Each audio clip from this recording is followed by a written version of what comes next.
ছবিটা দেখতে পাচ্ছেন, এটা হলো আমার গাপ্পি মাছ। গাপ্পি মাছের ইতিহাসটা আমরা আপনাদেরকে একটু শেয়ার করব। অনেক দিন যাবৎ কিন্তু আপনাদেরকে গাপ্পি মাছ দেখাচ্ছি না। অনেকেরই হয়তো জানতে ইচ্ছে করছে যে গাপ্পি মাছ এখন কেমন আছে ছাদ বাগানে। তো আজকে দেখাবো আপনাদের কাছে গাপ্পি মাছ এখন আমার বর্তমানে কেমন আছে আর কি অবস্থায় আছে। বিসমিল্লাহির রহমানির রহিম। আসসালামু আলাইকুম। সবুজের স্বর পক্ষ থেকে সবাইকে শুভেচ্ছা জানাচ্ছি। আপনারা কেমন আছেন? আশা করি ভালো আছেন। আমিও আল্লাহর রহমতে ভালো আছি। তো আমি গিয়েছিলাম সিলেট, মানে সিলেট বেড়াতে গিয়েছিলাম, সাদা পাথর। তো ডিবির হাওরে ঘুরতে গিয়েছিলাম, সেখানে দেখলাম অজস্র শাপলা। সেখান থেকে কিছু শাপলা তুলে এনেছিলাম। এনে কোথায় বসাবো ভাবলাম, ছাদে বলের মধ্যে মাটি দিয়ে বসিয়ে দিব। তো বসিয়ে দিলাম। তো এখন এটার মধ্যে তো সবসময় পানি থাকে, পানি থাকলে ডেঙ্গু মশার উপদ্রব হবে। সেই চিন্তা ভাবনা করে আমার বান্ধবীর বাসায় কিছু গাপ্পি মাছ ছিল, সেখান থেকে 5টা গাপ্পি মাছ নিয়ে এসেছিলাম। নিয়ে এসে একটা বলের মধ্যে দিয়েছিলাম। প্রথমে একটা বলই রেখেছিলাম শাপলা।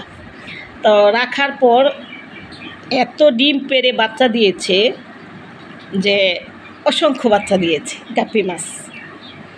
তারপরে এটাকে ট্রান্সফার করে 2টা বলে দিলাম। 2টা বলেই শাপলা গাছ বসিয়ে দিলাম। আর শাপলা গাছগুলো এত ঝোপালো হয়েছে যে মানে একটা বলে ভরে গেছে। তারপরে সেখান থেকে তুলে কিছু ওই বলে দিলাম আর এই বলে 2 বল মিলিয়ে শাপলা গাছটা বসালাম। মাশাআল্লাহ, শাপলা গাছ তো আমার অনেক সতেজ তরতাজা। ফুল আর আমি দেখা পেলাম না, জানি না কবে সেই শাপলার ফুল পাবো। তো এটা যেহেতু মানে ইয়ের গাছ, মানে মানে বন জঙ্গলে হয়, বিলে ঝিলে হয়, সেই শাপলা কি ফুটে কিনা আমার জানা নাই, আমার জানা মতে। তো আমরা দেখেছি অনেকের ছাদ বাগানে ওই বীজ থেকে শাপলা তৈরি করেছে, কিন্তু এটা কিন্তু অরিজিনালি বিলের শাপলা। জানি না এই শাপলা ফুটবে কিনা। ফুটন্ত অবস্থায় কিন্তু এনেছিলাম, কিন্তু এখন আর দেখতেছি না। আশায় আছি যে শাপলা একদিন ফুটবে। তো সেই থেকে যে আমার গাপ্পি মাছ হয়েছে, এত মাছ হয়েছে যে কিছুদিন আগে আমি 1000 টাকার গাপ্পি মাছ বিক্রিও করেছি।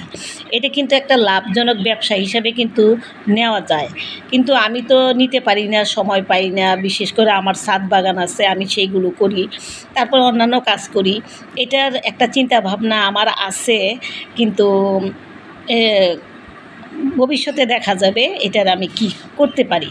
তো এই জিনিসগুলো যদি আপনারা করেন, এটা কিন্তু একটা লাভজনক ব্যবসা হিসেবে নেওয়া যাবে। অনেক মাছ হয়। তারপরে এই যে এখন ঢেকে দিয়ে গেলাম, আর ঢেকে রেখেছিলাম 2 মাস বৃষ্টির কারণে। ভালো থাকবেন, আল্লাহ হাফেজ।